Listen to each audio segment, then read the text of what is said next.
యేసు రక్తమే జయం పరిచర్య.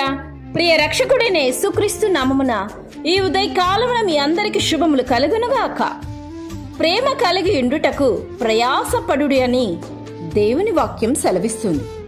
నా ప్రియ సహోదరి సహోదరులారా, ఈ ఉదయకాలం ఈ వాక్యమును మనం ధ్యానించుదుమా? ప్రేమ లేని వారు, ప్రేమించలేని వారు దేవుని వారు కారు. వారు సాతాను సంబంధులు, ఆత్మీయులు కారు. పరలోకానికి వెళ్ళరు. వీరు నరపాత్రులు. వీరు ఎక్కడ ఉంటే అక్కడ తమ చుట్టూ ఉన్న వారికి నరకం చూపిస్తారు. ఇది వింటున్న వారిలో ఇట్టి పరిస్థితిలో ఎవరైనా ఉంటుంటే దయచేసి మిమ్మును మీరు మార్చుకోవలసిందిగా పరిశుద్ధాత్మ దేవుడు ప్రేరేపిస్తున్నారు. ప్రేమ కలిగి జీవించడానికి, ప్రేమించడానికి ప్రయత్నించండి. సొంత గృహములో ప్రేమను పంచడానికి, ఆత్మీయుడిగా జీవించడానికి ప్రయత్నించండి.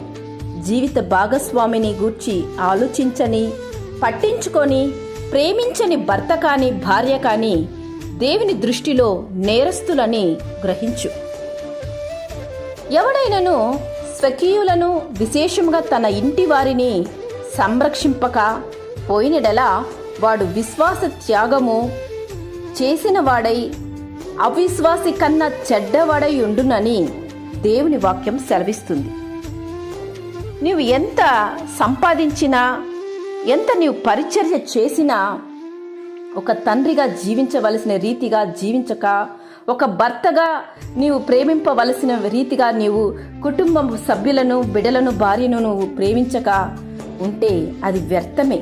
వారితో సమయం గడపవలసిన విధముగా నీవు వాటిని నిర్లక్ష్యం చేసినట్లయితే అది వ్యర్థమే అవుతుంది. కనుక ప్రేమతో నీవు ప్రతి వాటిని నీవు సరిచేసుకోవచ్చు. ప్రేమ దీర్ఘకాలము సహించును.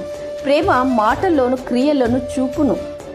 ప్రేమలో మత్సరము కనిపించదు. ప్రేమ డంబముగా, గర్వముగా ప్రవర్తించదు. ప్రేమ ఉప్పొంగదు, ఎగిరిపడదు. ప్రేమ అమర్యాదగా మాట్లాడదు. ప్రేమలో స్వార్థానికి తావివ్వలేదు. ప్రేమ తొందరపడిపోదు, నోరు జారదు, కోపపడదు. కనుక ప్రేమ కలిగి జీవించి దేవుని యొక్క ప్రేమను ఇతరులకు పంచు. దేవుని మహిమను నీవు ఇతరులకు చూపించు దానవవుతావు. కనుక దేవుని మెప్పును నీవును పొందుకొందువు. ఆమేన్. యేసు రక్తమే జయం పరిచర్యలు మీ సహోదరి. God bless you.